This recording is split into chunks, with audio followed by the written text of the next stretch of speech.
A DTL é uma igreja que ama a palavra de Deus. Todas as terças-feiras nós estamos aqui na festa da palavra. Também aos domingos pela manhã temos a nossa escola bíblica dominical com o pastor José Torres. E nós estamos também num plano de leitura da Bíblia Sagrada. Ei, a DTL, vamos ler a Bíblia. Estamos terminando o primeiro livro de Samuel, que foi a leitura de hoje, capítulo 29 e também capítulo 30 de 1 Samuel, e iniciando 2 Samuel, capítulo 1, 2 e 3. Seja alguém que ama a leitura da palavra do Senhor e leia a Bíblia juntamente com a ADTL, ok? Se você acompanhar a leitura bíblica que está na página de nossa igreja, em 9 meses você estará lendo a Bíblia toda e com certeza será edificado grandemente através da leitura da palavra de Deus. Vamos iniciar agora o estudo desta noite. Eu convido a todos que por obséquio abram vossas Bíblias, os irmãos que estão aqui no templo, a equipe que me auxilia nesta noite e também todos que estão em casa e que têm um exemplar da Bíblia Sagrada, abram-na, por favor, no livro do Apocalipse, no capítulo 4, que é o capítulo que estaremos ensinando esta noite.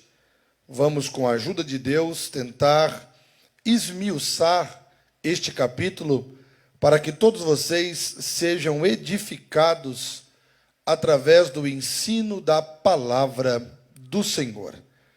Na terça-feira passada, nós encerramos o estudo sobre as 7 igrejas da Ásia. Algumas terças-feiras estudamos sobre estas igrejas que foram alvos das revelações que o Senhor entregou a João na ilha de Patmos. Começamos pela igreja de Éfeso e terminamos com a igreja de Laodiceia. Estudamos uma a uma, vendo os seus problemas, as suas dificuldades e também as orientações que elas receberam do Senhor para que pudessem continuar em sua presença. Na noite de hoje nós vamos mudar a tônica do ensino, porque há uma continuidade na revelação dada a João na ilha de Patmos, mas agora a revelação ela mudará o seu prisma, mudará a sua esfera. Ela sai do âmbito terrenal e ela vai para o âmbito celestial. Não nos esqueçamos de que a igreja nesse tempo, ela está sofrendo uma grande perseguição. Nesse tempo a qual me refiro, é nos dias do apóstolo João. Lembremos-nos, e eu preciso trazer isso a vocês como pano de fundo desse sermão, que o Império Romano perseguia de forma cruel a igreja. O imperador que está governando Roma nesse momento é Domiciano, e a igreja sofre severas perseguições. Lembremos-nos que muitos cristãos foram mortos, foram degolados, foram mortos com a espada atravessando os seus corpos, devorado pelas feras. Por isso eu digo que o ensino desta noite, ele muda o prisma, porque a igreja que está na Ásia Menor, ou as igrejas que foram doutrinadas, que foram alvos dos ensinos e das revelações que Jesus deu a João, agora elas precisam entender, através do que Deus revelará a João no âmbito celestial, de que, não obstante a tudo que está ocorrendo, a perseguição, os algozes, as mortes, Deus está aonde sempre esteve. Deus está assentado num alto e sublime trono. Nesta noite, nós vamos aprender sobre a sala de controle do universo. E há uma verdade irreversível, irrefutável, imutável, que todos precisam entender esta noite, de que Deus está no controle de todas as coisas. Eu vou repetir. há uma verdade irreversível, imutável, que todos nós precisamos entender esta noite, e eu quero que você que me acompanha pela internet também entenda que, independentemente de circunstâncias, aconteça o que acontecer, Deus está no controle de todas as coisas. É isso que a igreja da Ásia Menor precisava entender naquele momento. Mas como as revelações da Bíblia não são só para aquele momento, também são para a igreja dos dias odiernos, então entendamos esta noite que, independentemente do que esteja ocorrendo, Deus está na sala de controle do universo. Deus está no céu, assentado sobre o trono, e nada escapa do seu controle. Vou repetir, nada escapa do seu controle. Se esse é o seu Deus, você pode adorar e glorificar ao Senhor aí na sua casa. Vamos então ao capítulo 4. Do capítulo 1 até o capítulo 3, são revelações para a terra. Revelações do céu para a terra, revelações para a igreja e também para João, para as igrejas da Ásia Menor.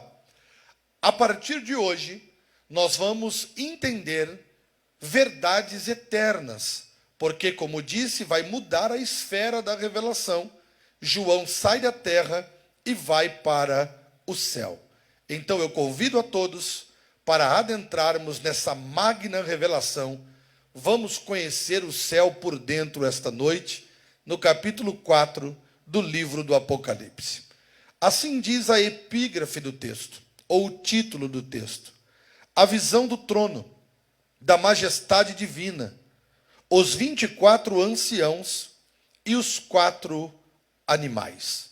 Como a festa da palavra é uma festa de ensino, e nós estudamos minuciosamente o texto, vamos versículo por versículo, porque estudaremos hoje 11 versículos, palavra por palavra, expressão por expressão, respeitando as vírgulas, para entendermos a profundidade do que vamos aprender nesta noite. Capítulo 4, versículo 1 está escrito assim, até a primeira vírgula: depois destas coisas. Se você puder repetir aí na sua casa, junto com a sua família, repita isso: depois destas coisas. O que João está querendo nos mostrar? Que vai mudar a esfera da revelação, vai mudar o prisma da revelação. Depois destas coisas, que coisas? Lembremos-nos que quando ele estava na menor ilha do arquipélago grego, a ilha de Patmos, também conhecida como Ilha da Morte, ele foi mandado a essa ilha por Domiciano para morrer lá.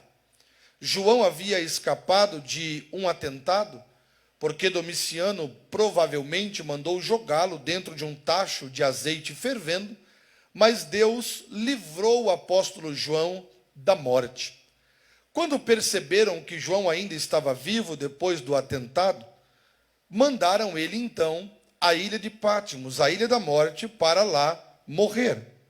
Mas Jesus, o amigo de João, porque João era aquele que deitava a cabeça no peito do mestre, era aquele que denotava ter intimidade com o Senhor, Jesus não deixaria João sozinho naquela ilha inóspita, naquela ilha solitária.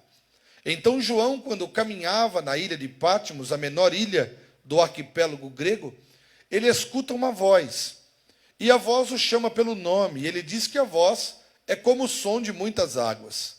Por isso que ele está dizendo, depois dessas coisas, coisas que ocorreram antes dele começar a falar o capítulo 4. Então ele tem uma visão, ele vê o Cristo glorificado, o Cristo ressurreto, que anda no meio dos 7 castiçais de ouro, que está vestido com um vestido de linho branco, simbolizando a pureza e a santidade, e esse vestido vai do pescoço até os pés. O Senhor Jesus anda no meio dos 7 castiçais de ouro, ele tem na sua mão as 7 estrelas, simbolizando os 7 pastores da igreja da Ásia, e andando no meio dos 7 castiçais, simbolizam também as 7 igrejas. Ele estava no meio da sua igreja, ou das suas igrejas, porque eram 7 igrejas no plural. Ele estava no meio, detectando todos os problemas da sua igreja. Isso mostra que Jesus conhece intimamente tudo o que acontece com a sua igreja, tudo o que acontece com o seu povo. João tem esta visão, e ele diz que o Senhor estava sendo-lhe apresentado de forma tão gloriosa, que ele fala que o cabelo de Jesus, do Senhor, era como a lã branca. O seu rosto era como o sol resplandecente ao meio-dia. Da sua boca saía uma aguda e afiada espada de 2 gumes. No seu peitoral tinha um cinturão de ouro. Os seus pés eram como latão reluzente refinado em uma fornalha. No vestido da perna direita está escrito Rei dos Reis e Senhor dos Senhores. E ele se apresenta a João da seguinte forma: eu sou o Alfa e o Ômega, o princípio e o fim, aquele que fui morto, mas vivo, e trago nas minhas mãos a chave da morte e a chave do inferno. O Alfa e o Ômega, a primeira letra do alfabeto grego, o Alfa, e a última letra do alfabeto grego, o Ômega, mostrando que Jesus é o princípio e o fim. João tem essa revelação. Depois disso, revelações para as 7 igrejas. E terminando com a igreja de Laodiceia recebendo a carta endereçada a ela, então ele diz: depois destas coisas, todas essas coisas que eu acabo de vos reportar.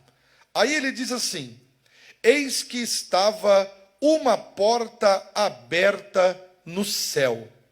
Isso aqui é glorioso, porque João vai ter conhecimento agora das coisas futuras, do que vai acontecer. E quem sabe o futuro não são aqueles que dizem que sabem.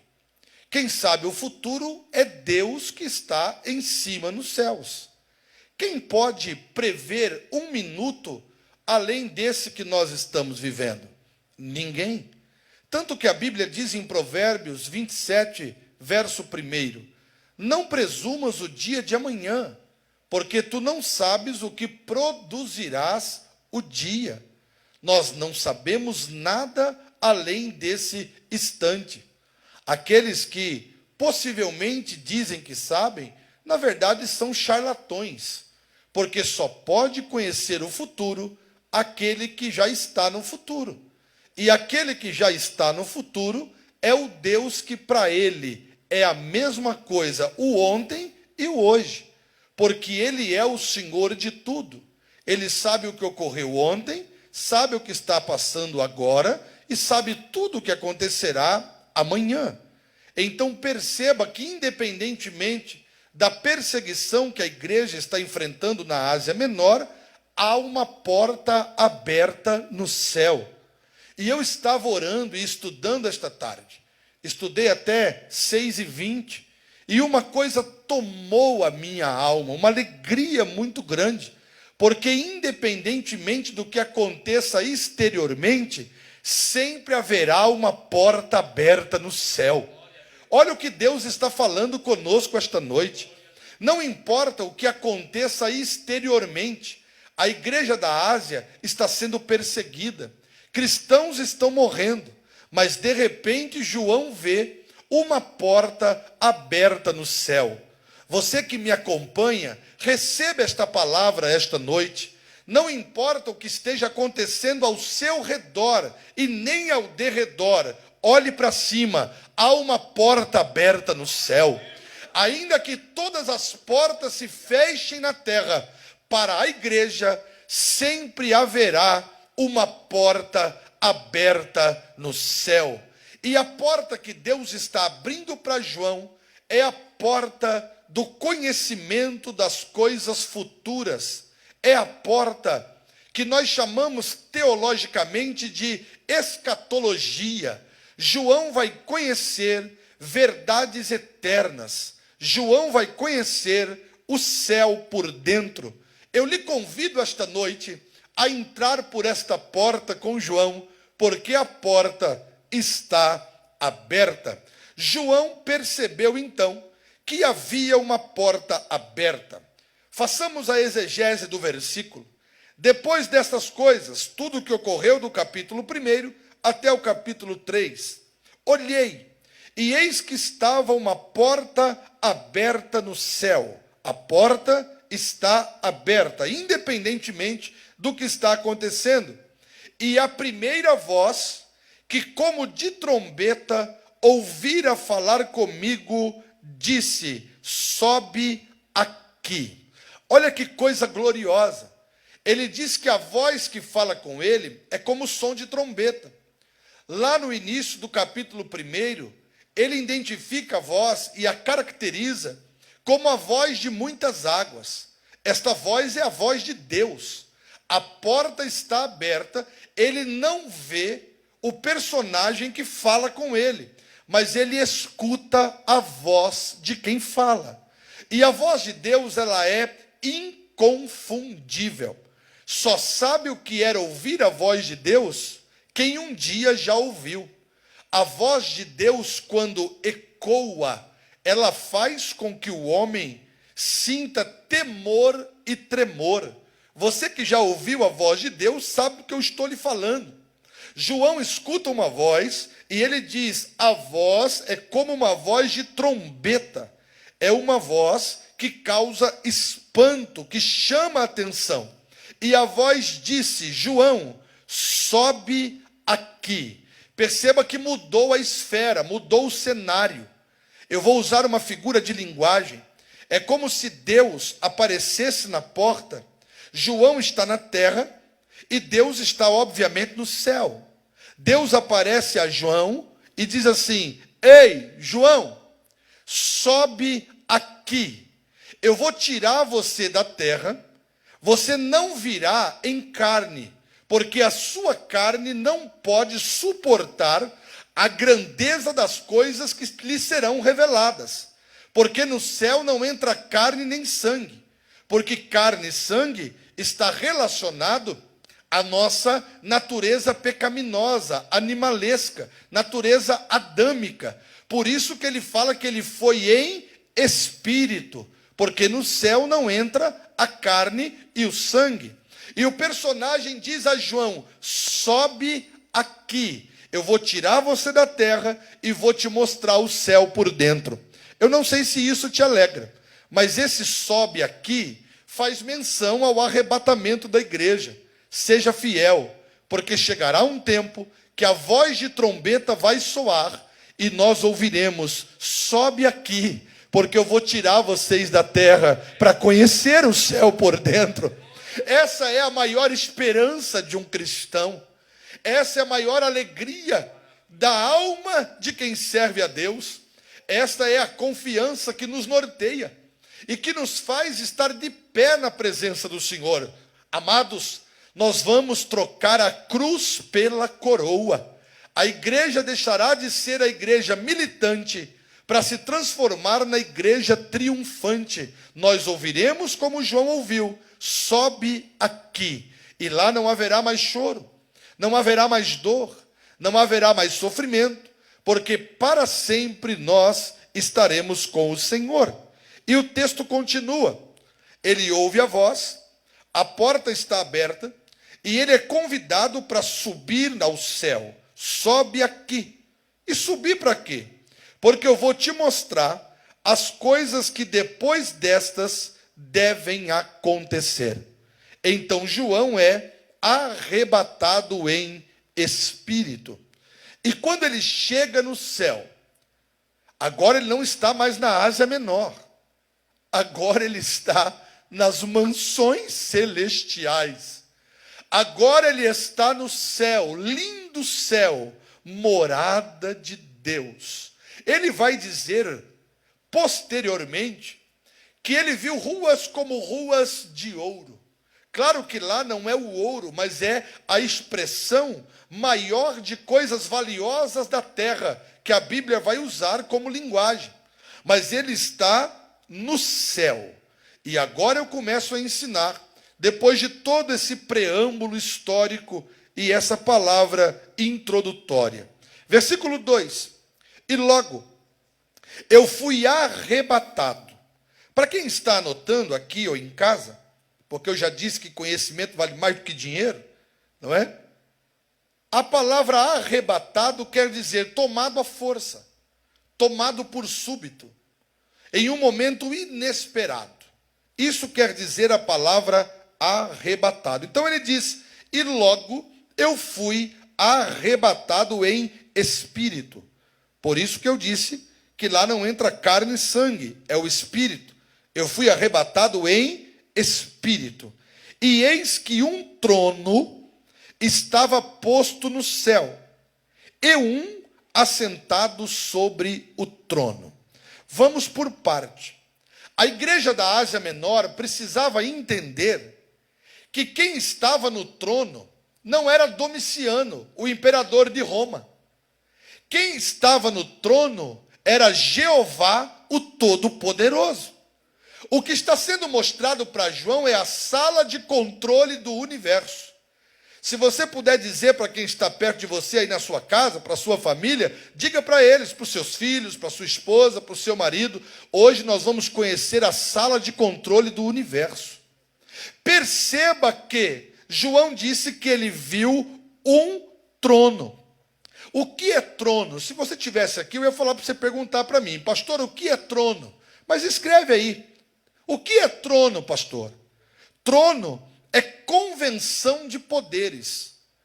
O que o trono nos remete? Trono fala de honra, trono fala de autoridade, trono fala de poder e trono fala de julgamento.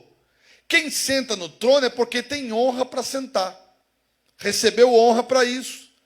Quem senta no trono é porque tem autoridade. Você sabia que tudo que Deus resolve, Ele resolve do trono? Daqui a pouco eu vou falar sobre isso. Só senta no trono quem tem poder. E só senta no trono quem tem o direito do julgamento, o direito de julgar. Então ele viu um trono. Ver o trono já é algo glorioso, porque o trono que ele viu é o trono de Deus. Ver o trono já é algo maravilhoso, mas ficaria incompleto para nós se ele tivesse visto só o trono, vazio.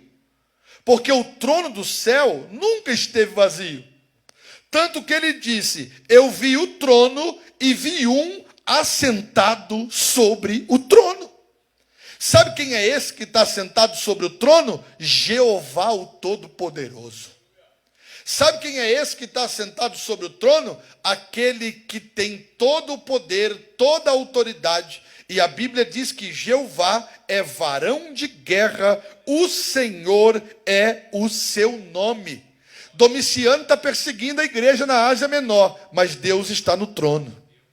A igreja hoje, nos dias odiernos, sofrendo com esta pandemia, decreto em todos os estados, em todos os municípios, não podemos nos reunir, mas se alegre, Deus está no trono, Ele está no controle de todas as coisas. E o trono de Deus é diferente do trono da terra. Por quê? Porque o trono da terra senta um hoje, amanhã senta outro. Porque o trono da terra, ele é substituível. Agora, o trono do céu, ninguém tira ele de lá. O trono do céu é insubstituível. Deus está assentado no trono de eternidade a eternidade.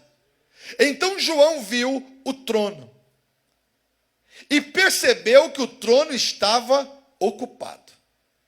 Deus está onde sempre esteve. Aonde? No trono. E se Ele está no trono, de lá Ele está cuidando da igreja. Ele cuidou da igreja na Ásia Menor. Ele cuidou da igreja em todas as dispensações. Você acha que agora Ele deixaria de cuidar da igreja? Acalme o teu coração. Deus está no trono e está cuidando da igreja. A palavra trono, no Novo Testamento, ela aparece 67 vezes. No Apocalipse, a palavra trono é tão importante que ela aparece 47 vezes. Em todo o Novo Testamento, a palavra trono aparece 67 vezes. E só no Apocalipse, 47 vezes. E para você ficar mais alegre com o estudo desta noite, que eu só estou começando, só no capítulo 4 do livro do Apocalipse, a palavra trono aparece 12 vezes. De frente do trono, ao redor do trono, sentado no trono. Sabe o que isso quer dizer? Que tudo só acontece na sala do trono, a sala do controle do universo. É de lá que Deus está regendo todas as coisas, do trono. Aí ele diz: eu vi um trono no céu e vi um assentado sobre o trono. Aí ele vai descrever a aparência daquele que está assentado sobre o trono. É claro que ele não consegue ver Deus em sua totalidade, porque senão ele não suportaria mesmo em espírito. Então ele vai usar algumas coisas conhecidas para tentar revelar a grandiosidade daquilo que ele viu. Olha o versículo 3, gente. E o que estava sentado era, na aparência, semelhante à pedra de jaspe. Guarde jaspe na sua mente. Jaspe. E também de sardônica. E o arco celeste, isso aqui é tão glorioso. Segura isso aqui, porque nós vamos dissecar, esmiuçar isso aqui com vocês. O arco celeste, que é o arco-íris, estava ao redor do trono e era semelhante a esmeralda. Por que ele usa essa linguagem de pedras preciosas? Porque para expressar a grandiosidade do que ele viu, seria o seu vocabulário muito pobre. Então ele vai usar coisas conhecidas para tentar mostrar a grandiosidade daquilo que ele está vendo. Primeiro ele usa a pedra de jaspe. Jaspe é de cor branca. Jaspe é uma pedra que reflete. Quando a luz bate no jaspe, ela reflete grande luminosidade.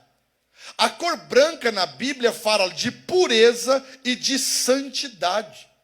Então, quando ele vê o jaspe, ele diz, era como semelhante ao jaspe, porque ele não viu o jaspe. Ele diz que era semelhante, então ele usa uma figura de comparação. Ele diz, era semelhante à pedra de jaspe. Então tem a cor branca, santidade e pureza. Mas ele diz, também era como a sardônica. A sardônica é vermelha, carmesim. Se o branco fala da santidade, o vermelho, no Apocalipse, fala da justiça. Então ele está dizendo, ele é santo e ele é justo. Aí ele diz assim, o arco celeste, o arco-íris. Por que o trono de Deus tem que ter um arco-íris? Porque o trono de Deus é um trono de graça e misericórdia. Lembremos-nos que quando Deus destruiu a terra com as águas do dilúvio, ao passar a tempestade, o dilúvio cessou. O que apareceu no céu? O arco-íris. E o que Deus disse a Noé? Nunca mais eu vou destruir a terra com água. Toda vez que o arco-íris aparecer no céu, é o sinal que eu nunca mais destruo a terra com água. Então isso é o quê? Graça e misericórdia. Só que guarda isso aqui, para eu não revelar o segredo antes da hora. Por quê, pastor? Escreve aí, por quê, pastor? Porque o arco-íris aparece depois do dilúvio, depois da tempestade. Só que no capítulo 4, vai falar, no capítulo 4, versículo 3, vai mostrar o arco-íris antes da tempestade.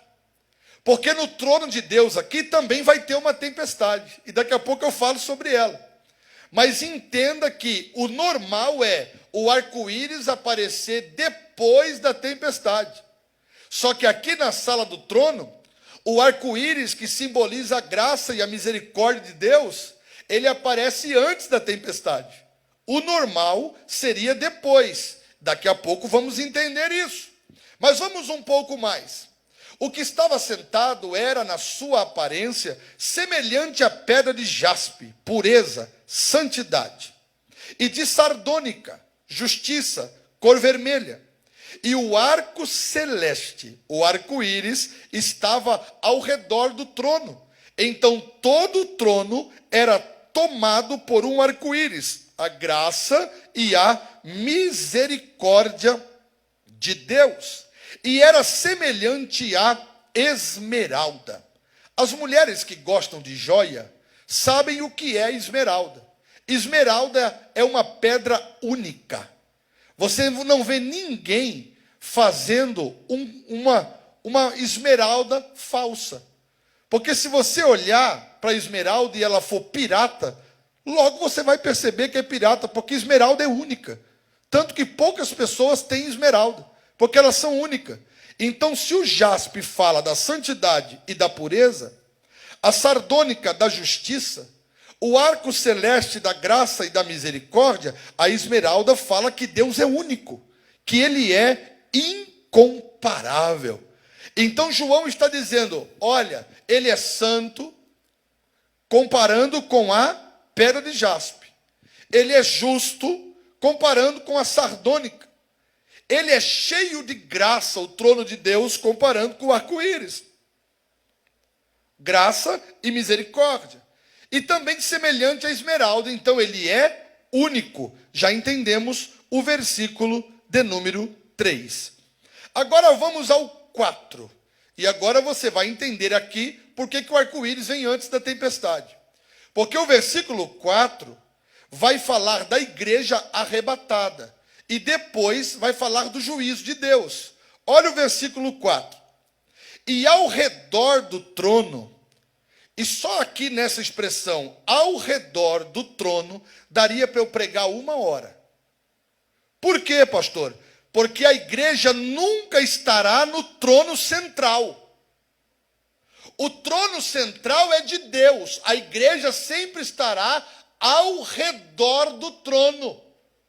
Mas tem muita gente que, se deixar, ele quer sentar no trono central. Ei, Deus não dá sua glória a ninguém. O trono do meio, o trono central, sempre será do Todo-Poderoso. A igreja sempre estará ao redor do trono. Então, ao redor do trono, um trono central. Ah, mas isso aqui me deixa tão impactado. Ao redor do trono. Então, tem um trono central. Ao redor do trono, 24 tronos. E vi assentado sobre os tronos 24 anciãos. Vamos parar aqui, porque depois eu falo das vestes brancas. Por que 24 anciãos assentados, 24 tronos, que estão ao redor do trono central? Porque aqui a igreja já está na glória. Esse culto aqui, que vai começar uma doxologia, é o culto do arrebatamento. É um culto que nunca acaba. E eu fiquei em casa hoje estudando, orando, por horas chorava, recebendo a graça da palavra de Deus. Por quê? Porque aqui a gente começa um culto e termina. Lá o culto vai começar no arrebatamento para não terminar nunca mais. É uma doxologia eterna. Lá o grupo de louvor não vai precisar mais deixar de cantar. Não vai precisar parar o louvor. Por quê? Porque de eternidade a eternidade, todos participarão desse culto eterno. 24 anciãos assentados em 24 tronos. E por que 24? Porque são 12 patriarcas e 12 apóstolos. Igreja da antiga aliança e igreja da nova aliança. Ei, nós vamos para o céu, gente. Eu vou repetir isso aqui para vocês. A igreja será arrebatada. Mais cedo ou mais tarde, a igreja vai ouvir o soar da trombeta. E nós falaremos em voz uníssona: Maranata, ora vem, Senhor Jesus. Nós entraremos nas mansões celestiais. E sentaremos no trono. Não no trono central. Porque o trono central é de Deus. Mas nós estaremos ao redor do trono. Igreja da antiga aliança e igreja da nova aliança. 24 anciãos, representando 12 patriarcas, 12 tribos de Israel e os 12 apóstolos. A igreja que será arrebatada. E o interessante é que aqui não está dizendo de placa denominacional. Aqui está falando da igreja invisível. Porque muitas vezes nós nos enchemos de orgulho terrenal. Quantas pessoas se degladiando. Ah, a minha igreja é a melhor, a outra é a melhor.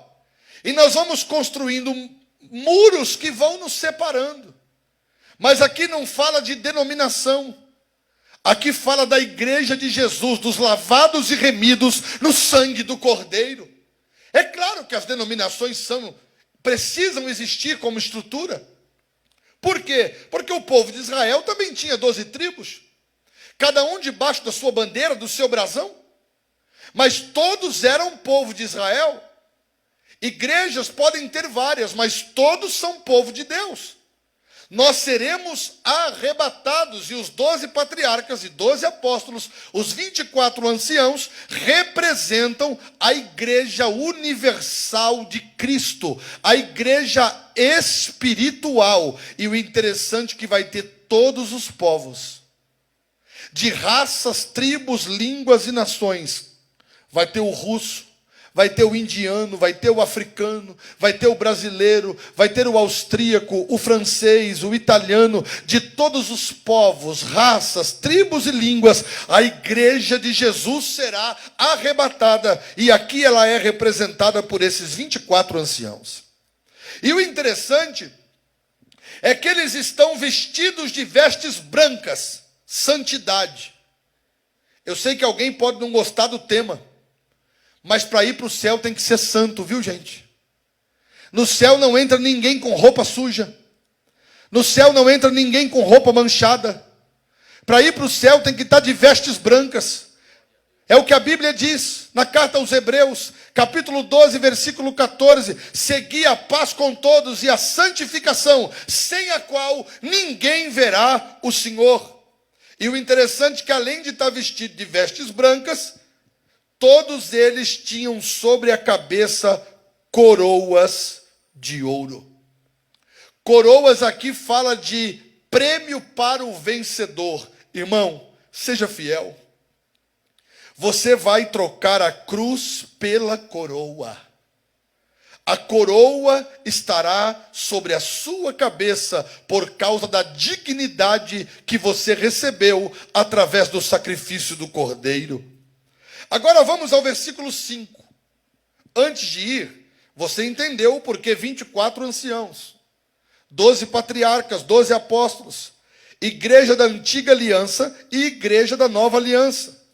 Por que eles estão vestidos de vestidos brancos, santidade e pureza? E por que tinham sobre a cabeça coroas de ouro? Porque venceram e trocaram a cruz pela coroa. Vamos para o versículo 5. E do trono saíam relâmpagos. Relâmpagos fala do que mesmo? Quando é que acontece relâmpagos? Quando vem chuva. Quando vem tempestade.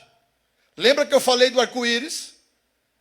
Geralmente o arco-íris não aparece depois da tempestade, mas aquele apareceu antes da tempestade, porque no trono de Deus também tem uma tempestade.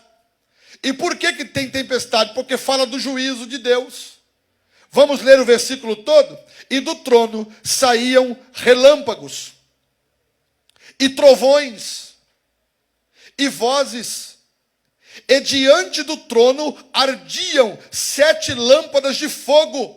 O que é isso? Juízo. As quais são os 7 Espíritos de Deus. Tem muita gente brincando com o que não se deve brincar. Não sabendo diferenciar o santo do profano. Escute uma coisa: se você não quiser passar pelo trono para ver os relâmpagos, as vozes, os trovões, as lâmpadas de fogo, que são os 7 Espíritos de Deus, que não é que ele tem 7, o 7 aqui fala da plenitude, da perfeição do Espírito de Deus, isso aqui fala do juízo. Eu não disse que geralmente o arco-íris aparece depois da tempestade? Aqui o arco-íris vem antes. Sabe o que Deus está falando? Ei, se você não quiser passar pelo juízo, aceite a graça e a misericórdia do trono antes que o juízo chegue. Por isso que o arco-íris aparece antes da tempestade. Deus não quer que você passe pelo juízo. Então olhe para a graça e para a misericórdia do trono, porque o juízo de Deus vai chegar. E Ele está lhe apresentando o arco-íris antes da tempestade. Porque Ele não quer que você enfrente o juízo de Deus. Versículo 6. E havia diante do trono como um mar de vidro, semelhante ao cristal. E no meio do trono e ao redor do trono, 4 animais cheios de olhos, por diante e por detrás. Os animais agora vai falar sobre eles no versículo 7, 8 e 9. E também o 10, os 24 anciãos se juntam nessa doxologia, nesse culto eterno. Mas vamos entender por parte. Havia diante do trono como um mar de vidro. Se o mar é de vidro, quem olha de cima para baixo vê tudo. Então isso quer dizer que nada se esconde dos olhos de Deus. Todas as coisas estão nuas e patentes diante daquele a qual vamos ter que tratar. O mar é de vidro semelhante ao cristal. E no meio do trono, e ao redor do trono, 4 animais cheios de olhos, por diante e por detrás. Eu vou continuar lendo, porque o texto agora segue. O primeiro animal era semelhante a um leão. O segundo animal, semelhante a um bezerro. E tinha o terceiro animal, o rosto como de homem. E o quarto animal era semelhante a uma águia voando. E os 4 animais tinham cada um, respectivamente, 6 asas. E ao redor e por dentro estava cheio de olhos. E não descansavam. Então perceba que o culto é eterno. Nem de dia e nem de noite. Dizendo, o que eles diziam? Escreve aí se você puder, e quem estiver aqui fale comigo. O que eles diziam? Santo, santo, santo é o Senhor Deus, o Todo-Poderoso, que era, que é e que há de vir. E quando os animais davam glória e honra e ações de graça, os que estavam assentados sobre o trono, a igreja, ao que vive para todo sempre, os 24 anciãos se prostravam diante do que estava sentado sobre o trono e adoravam o que vive para todo sempre. E lançavam as suas coroas diante do trono, dizendo: digno és o Senhor de receber a glória, a honra e o poder, porque tu criaste todas as coisas e por tua vontade são e foram criadas. Esse culto, essa doxologia, é o culto eterno que a igreja vai participar. Mas eu preciso ainda dissecar com vocês os 4 seres viventes. Há pelo menos 3 interpretações para esses seres. A primeira é que eles se referem aos 4 evangelhos e à autenticidade do ministério do Cristo. O leão, Jesus apresentado como o rei dos judeus por Mateus. O boi, Jesus é apresentado como servo no Evangelho de Marcos, porque o boi serve vivo, mas também serve depois de morto. O Evangelho é apresentado por Lucas, Jesus, o homem perfeito, porque essa revelação é gloriosa. Jesus não venceu o diabo como Deus. Jesus venceu o diabo como homem. E Ele está falando com você esta noite. Eu venci o mundo, vocês também vão vencer o mundo. A águia, o Evangelho escrito por João, a águia que vem de cima e que apresenta Jesus como verbo, como filho de Deus. A sua divindade, a sua deidade. É uma das interpretações. Os 4 evangelhos, a autenticidade do ministério do Messias. Mas tem uma outra interpretação também muito interessante. Por quê? Porque os 4 seres aqui apresentados são conhecidos como reis do seu grupo. Então a natureza também está se prostrando para adorar o cordeiro. Por quê, pastor? O leão não é o rei da selva? Não é o rei dos animais? O boi não é o rei dos animais domésticos? O homem não é a coroa da criação de Deus? E a águia não é a rainha das aves? Então, se representa os 4 evangelhos, autenticando o ministério de Cristo, também pode representar toda a natureza, adorando ao Cordeiro de Deus, porque todas as coisas foram feitas por Ele, e sem Ele, nada do que foi feito se fez. Autenticado está a apresentação do ministério do Messias: leão, boi, homem e águia, rei, servo, homem e verbo. Mas também a natureza reconhece a sua grandiosidade. O leão, rei dos animais. O boi, rei dos animais domésticos. O homem, coroa da criação de Deus. E a águia, rainha das aves. Toda a natureza se prostra para dizer que o Cordeiro é digno de receber toda a honra, toda a glória e todo o louvor. E a terceira explicação é que são seres angelicais, representado pelos animais que se prostram adorando o Cordeiro de Deus. Então entendamos, um trono, 24 anciãos, sentados em tronos que estão ao redor do trono central, porque é o lugar do meio e de honra, e o centro sempre será de Deus. Um arco-íris que simboliza a graça, que é apresentado antes dos trovões e dos relâmpagos, porque quem olhar para ele está livre do juízo de Deus. Um mar de cristal mostrando o conhecimento de Deus sobre todas as coisas. Os 4 seres viventes, autenticando o ministério do Cristo nos evangelhos, mostrando que a natureza se prostra e que os seres angelicais estão também o adorando.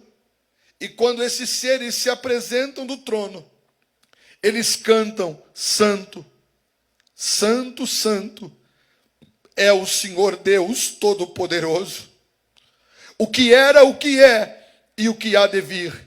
E quando os animais davam glória e honra e ações de graça ao que estava sentado sobre o trono, ao que vive para todo sempre. O interessante aqui no versículo 10, e isso me emociona e eu termino, é que os 24 anciãos, primeiramente, não adoram, eles se prostram. E eles vão adorar depois de se prostrar, porque a igreja glorificada que está no céu, a igreja que está de vestes brancas, ela fica tão perplexa, tão estarrecida com a grandiosidade do culto eterno, que primeiro ela não adora, primeiro ela se prostra, ela reverencia, como se estivesse agradecendo, e todos os 24 anciãos se levantam, se prostra, faz reverência, põe o rosto no chão, tiram a coroa da cabeça, porque a coroa não está na nossa cabeça por merecimento e nem por dignidade própria. Quem nos deu dignidade foi o Cordeiro. Então eles tiram a coroa da cabeça e cantam: digno és, Senhor, de receber a glória, a honra e o poder, porque tu criaste todas estas coisas e por tua vontade são e foram criadas. Pode tocar, Ellen. Aconteça o que acontecer,